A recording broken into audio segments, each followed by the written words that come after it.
An army can survive defeat, but what happened on April 9th, 1241 was something else. By sunset, a proud European host was not beaten. It was erased. Duke Henry II the Pious of Silesia rode out near the town of Liegnitz, believing he was about to fight a battle his world understood. A battle of faith, steel, and decisive shock, the kind where armored knights lower lances, crash into the enemy line, and end the day with banners flying. Instead, he discovered an enemy that did not accept the rules of his battlefield, an enemy that treated war as geometry and psychology, and that was willing to win without giving him a proper fight at all. In later retellings, the numbers become dramatic. 8,000 Europeans against a Mongol force half that size. But medieval figures vary, and what matters more than the exact count is the shape of the engagement.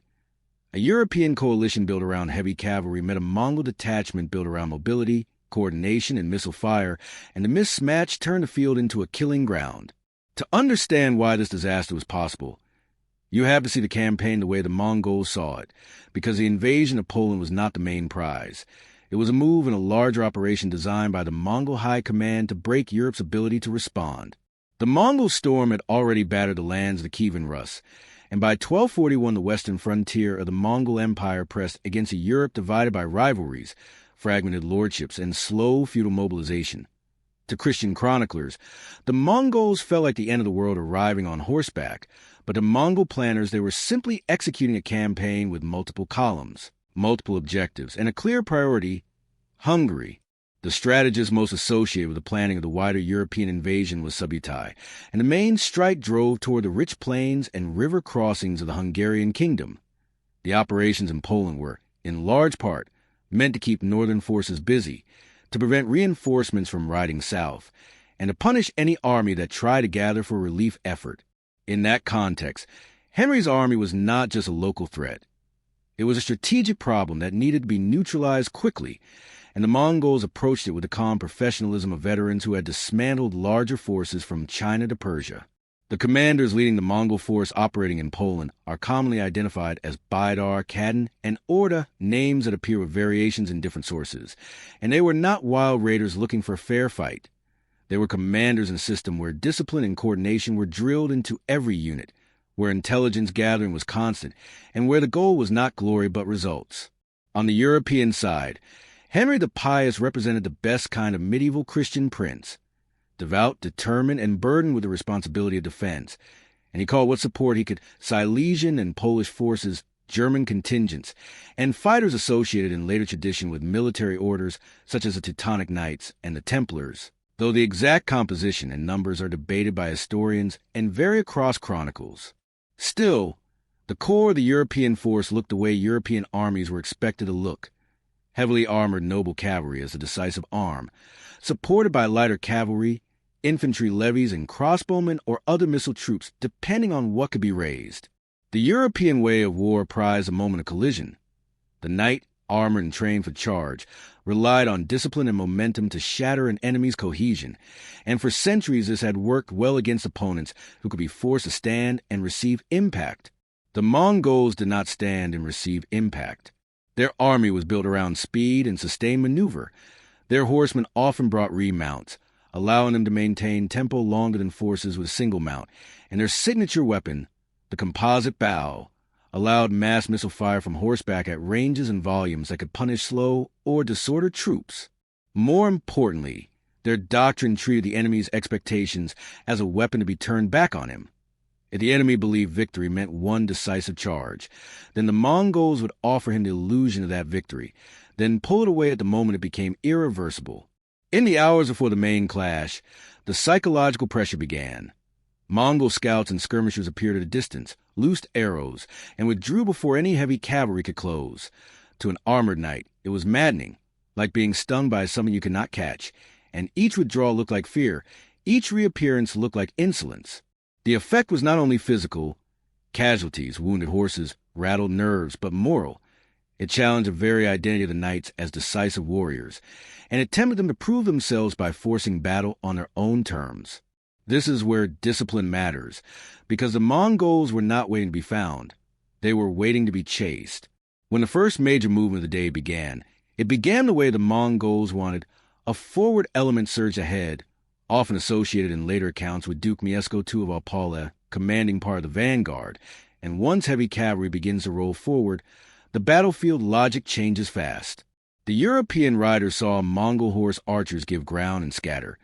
To them it looked like a rout, confirmation of every comforting assumption about cowardly skirmishers fleeing the righteous charge. But the Mongol retreat was not panic. It was choreography. The feigned retreat is not a single trick. It is a sequence. Present a target, invite pursuit, stretch the enemy line, and pull him away from support until he becomes a set of isolated groups instead of an army. The European chase lengthened. The clean wall of iron became a widening ribbon.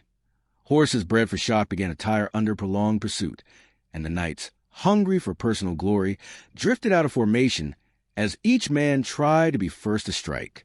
In that moment, the Mongols did what steppe armies do best. They changed direction and shaped faster than the heavy cavalry could comprehend. The retreating riders split and wheeled away. Fresh forces appeared where the Europeans did not want them, and Mongol archers began to fire from angles that made armor less useful and cohesion far more important. Arrows do not need to punch through every plate to win a battle. They need to wound horses, harass exposed flanks, and create confusion, and a fallen horse is a catastrophe for a heavily armored rider, because a knight pinned under his own equipment is not a threat. He is a problem waiting to be finished. Under that pressure, the forward European element was battered, checked, and driven back into disorder, and when survivors returned toward Henry's main body, they carried panic with them. Not only the fear of casualties, but the fear of a battle they could not grab. Here is the critical hinge of the story. After seeing what the first pursuit had cost, a commander grounded in caution might have chosen to stop, consolidate, and force the Mongols to attack a prepared position, but the Mongols had engineered the emotional battlefield as carefully as the physical one. For Henry, the shock of losses, the pressure from nobles and allies, and the urgent moral sense that he must not appear passive in the face of a pagan enemy combined into a fatal impulse: commit the main force, deliver the decisive charge, and end the matter now. So the Europeans surged forward again, this time with much more of the army involved, and to the knights it felt like the moment they had been built for.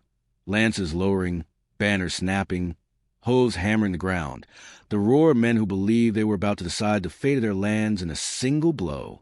The Mongols responded exactly as expected, because expectations were the trap. The forward screen gave way again, riders scattering and withdrawing in apparent disorder, and the European line began to stretch and thin as it accelerated, with infantry falling behind and cavalry pushing ahead into the open. In a perfect charge, cohesion is everything. Each rider holds alignment. Each unit keeps spacing, and the shock arrives as one mass. But in a long pursuit, cohesion melts, and once cohesion melts, the charge is no longer a weapon. It is a collection of individuals moving fast into uncertainty. This is the point in many accounts where the battle turns into something that felt to witnesses like nightmare. Medieval chroniclers describe the Mongols using smoke on the field, and while the exact materials and method are uncertain, the tactical concept is straightforward and brutally effective. If you can reduce visibility and sever communication, you can turn a large force into fragments. Imagine riding at speed, hearing the world go muffled, seeing banners disappear, losing sight of the men beside you, and realizing that the noise you relied on, the shouted commands, the horns, the calls to rally, no longer organizes the field but only adds to confusion. In that kind of fog, even brave soldiers become isolated, and isolation is what the Mongols wanted more than anything. Some traditions add an additional layer of psychological warfare. Mongols shouting misleading phrases in the enemy's language to lure men the wrong way or to sow doubt about where their leaders were. Whether every detail of those stories is literally true or shaped by fear and memory, the underlying reality is consistent with Mongol practice across campaigns. Deception, misdirection, and the deliberate breaking of enemy cohesion were central tools, not side effects. While the European vanguard pushed forward into confusion, Mongol forces that had been held back or positioned on the flanks struck the parts of the coalition that could not easily respond. Trailing infantry, less mobile contingents, and any unit separated from a heavy cavalry that had surged ahead. This is how a forward thrust becomes a trap, because an army that is stretched becomes vulnerable at its edges, and once the edges are attacked, the center begins to collapse as units turn, collide, and try to find a threat they cannot see. The Mongols did not need to smash the front of the charge. They needed to surround it, exhaust it, and kill it from directions it could not effectively answer. Pockets of discipline likely formed. Experienced knights and hardened fighters rallying around standards, dismounting to hold ground when horses were wounded or space was too tight. But the Mongols did not reward such stands with the honor of a clean clash. They could keep distance, rotate archers, and apply pressure with patience, turning courage into a slow hemorrhage. Missile fire is terrifying when you cannot reach the men firing it, and in a battlefield where visibility is compromised and formations are shattered, the psychological weight of arrows arriving from nowhere can break morale as surely as casualties do. The battle center gravity became command and control, and the European coalition, never as unified in command as its opponent, began to fail precisely the moment it needed unity most. Henry, trying to impose order, faced the cruel truth that medieval command depends on visibility, signals, and messengers, and those systems collapse when units are scattered and the field is obscured. As the situation worsened, Henry attempted what many leaders attempt when a battlefield is lost. He tried to withdraw with a small guard, preserve leadership, and prevent the defeat from becoming total. But the Mongols anticipated flight as part of their method. Steppe armies routinely used fresh pursuit elements in wide encirclements precisely to prevent regrouping and to capture or kill leadership. Because killing a commander is not only a victory, it accelerates the collapse of everyone still fighting. Henry was cut off and killed. Later accounts report that the Mongols displayed his head as proof, a grim practice not unique to them in medieval warfare, and whether the exact form of the display varied, the consequence did not. The coalition lost its unifying figure, and with that loss, whatever order remained dissolved. What followed was not a neat retreat, but a breakdown into desperate escapes and isolated fights, and in that chaos the strengths of heavy armor became weaknesses. Armor is protection when you can hold formation, control distance, and fight with support. Armor becomes an anchor when you are dismounted, exhausted, and surrounded by faster opponents who can choose when to close. The Mongols and their auxiliaries could finish trapped men with axes, maces, and knives. They could bypass a cluster that still fought well and kill everyone else first. They could treat the battlefield like a net rather than a line. Chroniclers later described grim methods of counting the dead, such as collecting years, as proof of victory, and while such details may be reported with varying emphasis depending on the source, they reflect something real about Mongol operations. They recorded results, enforced accountability, and used terror as a deliberate instrument. The human cost for Henry's region was severe. A generation of local nobility and fighting men lost, leadership networks damaged, and communities left with a defensive vacuum. News spread across Europe not as a single clear dispatch, but as fear carried by survivors and rumor amplified by imagination. An enemy that would not stand, that withdrew and returned like wind, that killed from a distance, that used smoke and deception, that made the most prestigious weapon of Christendom, the armored charge, look slow and clumsy. It is easy to dramatize this as the day the armored knight died, but history is rarely that clean. Knights continue to shape European warfare for centuries, and heavy cavalry remain important. Yet Legnica delivered a lesson that could not be ignored.